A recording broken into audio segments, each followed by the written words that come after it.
Hi guys, it's Lullaby or Maddie, and today I am reading chapter 24 of #Murder Trending by Gretchen McNeil. Last chapter was crazy. Let's get right into chapter 4, or chapter 24. Dee stared at Mira, her heart racing. Could it be true? Was there really a secret to staying alive on Alcatraz 2.0 after all? Dee slid the glass door closed and glanced around the backyard. The nearest crow camera was perched on the fence about 20 feet away. Maybe if they kept their voices down, it wouldn't pick up their audio. How do you know all that? She whispered. Logic. Logic was figuring out who was in the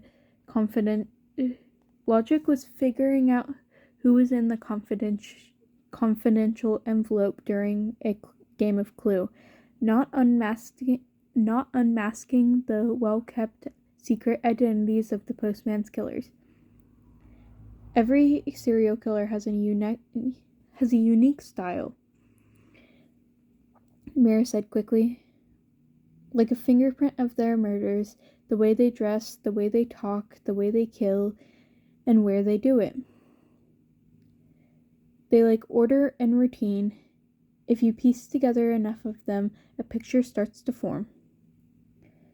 Dee thought of Kumi's white room and what she said about her dad. What she'd said her dad had done there. Routine, order, but Dee had difficulty believing that watching a dozen videos of Molly Mahler tossing victims to hungry lions like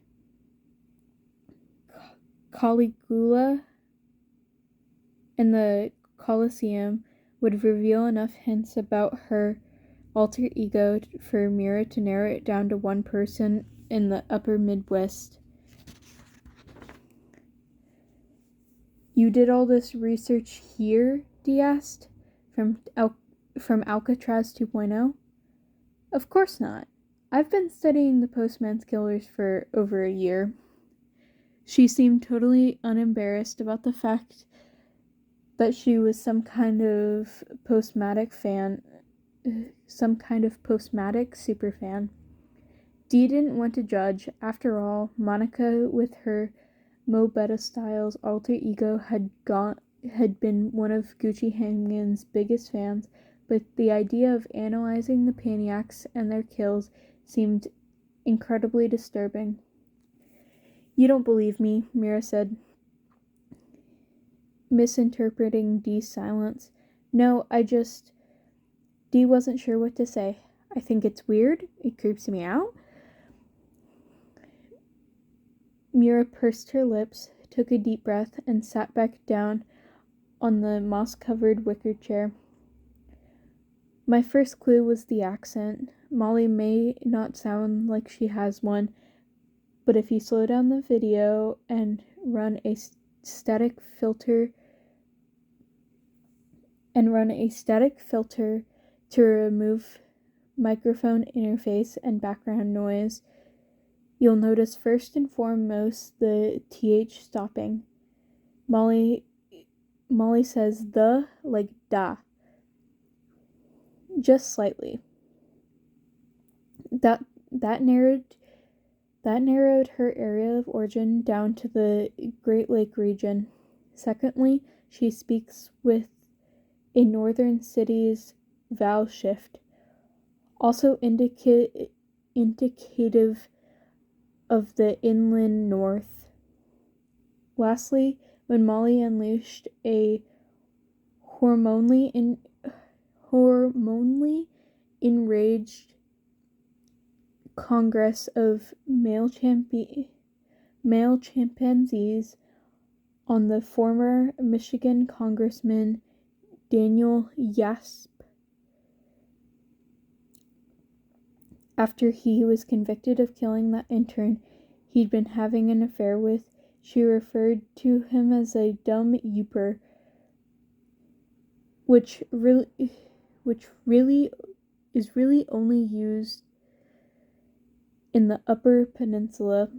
From there, tracking her down was a relatively simple process of Facebook stalking, travel records, and Instagram posts.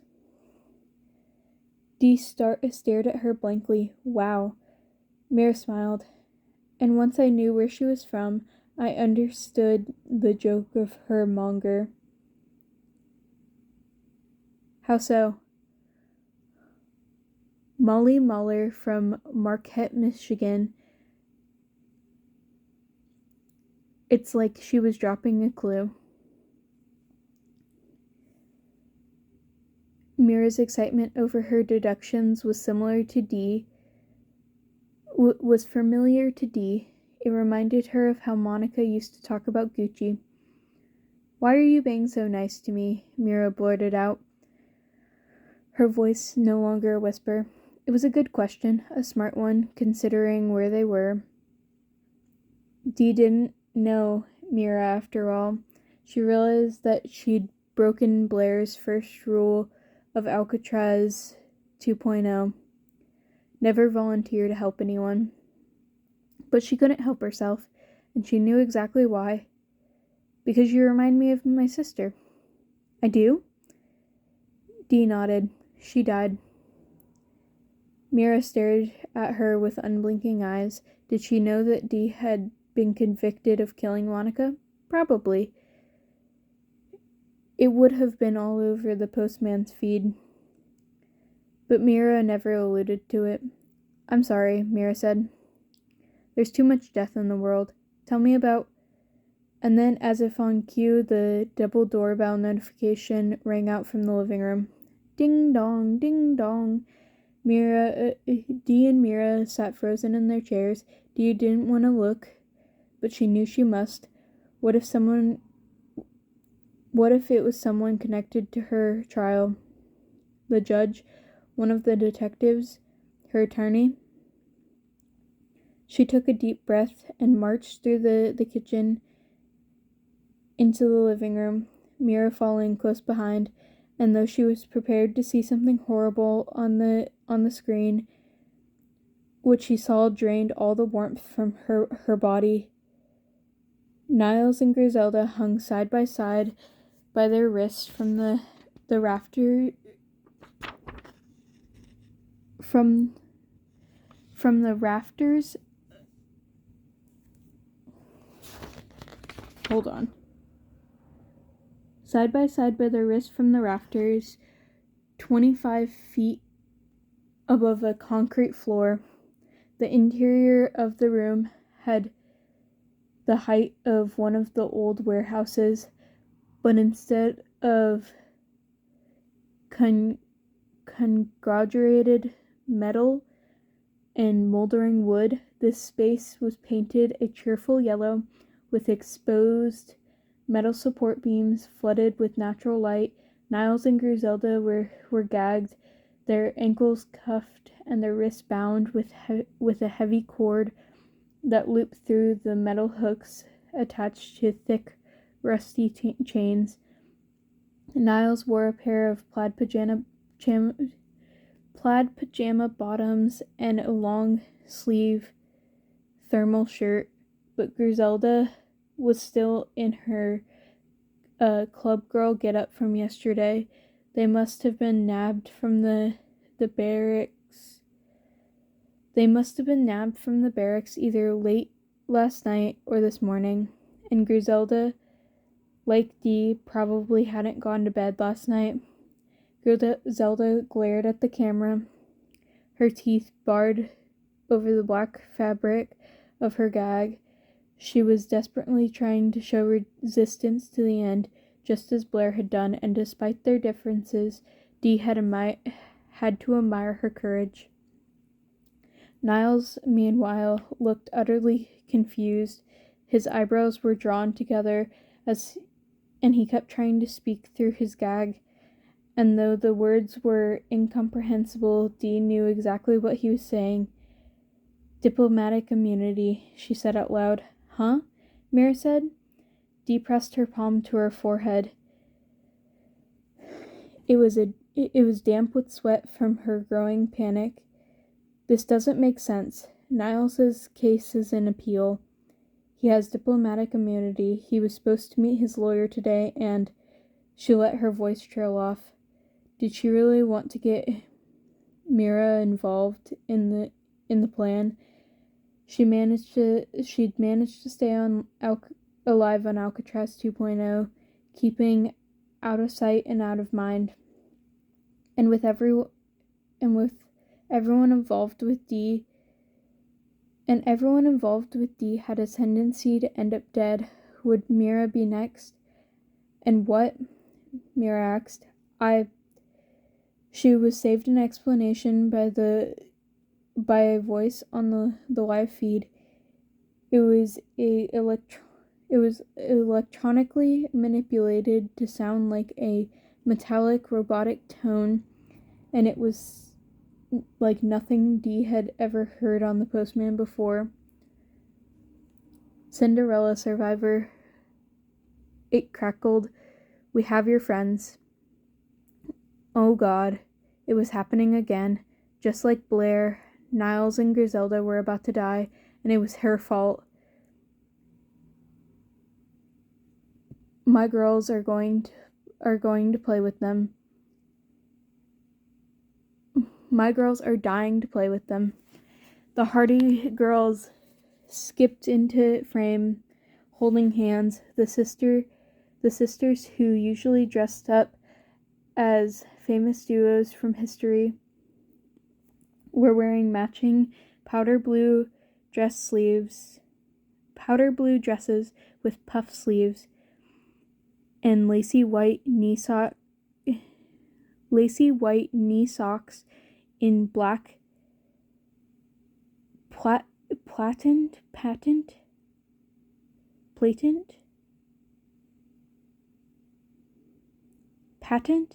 leather Mary Janes.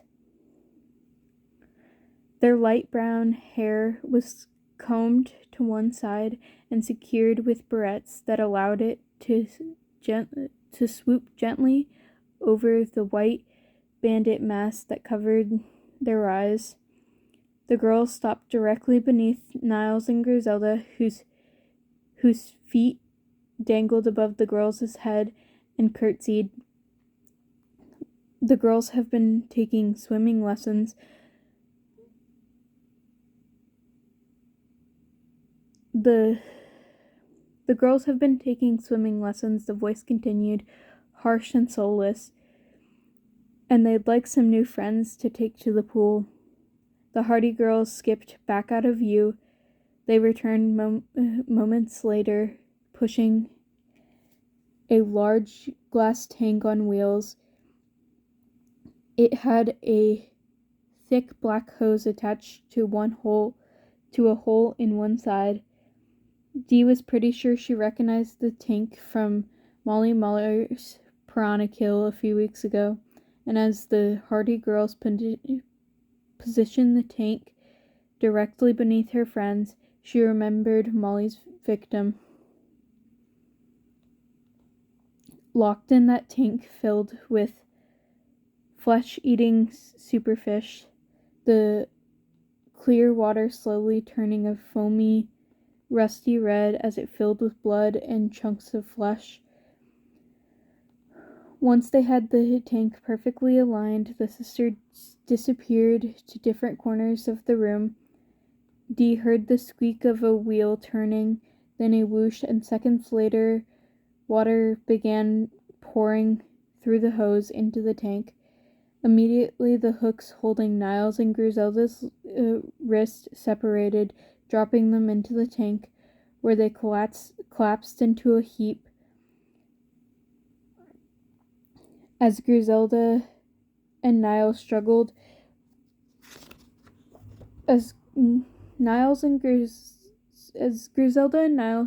with their bonds, the water sloshed around them, already an inch deep. Meanwhile, the Hardy girls skipped back up to the tank with twin rolling ladders, which they positioned on either side. They climbed up and flipped a transparent panel from the backside of the tank over top, creating a lid, which they then padlocked into place at the two front corners. The plan was clear.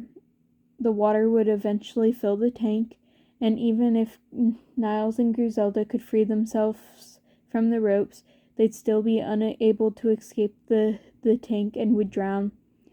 It should be completely full in 20 minutes. A red digital timer appeared in the corner of the screen.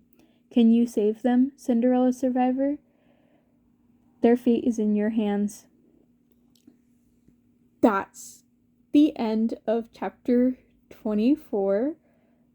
But also, that's crazy. That's crazy. This is really unlike any of the other kills that we have seen, like, so far. This is the first time that they've, one, specifically mentioned somebody by name in the video, and two, this is the first time that, like, they've been offered a chance to be saved, because, like, that's insane. Okay.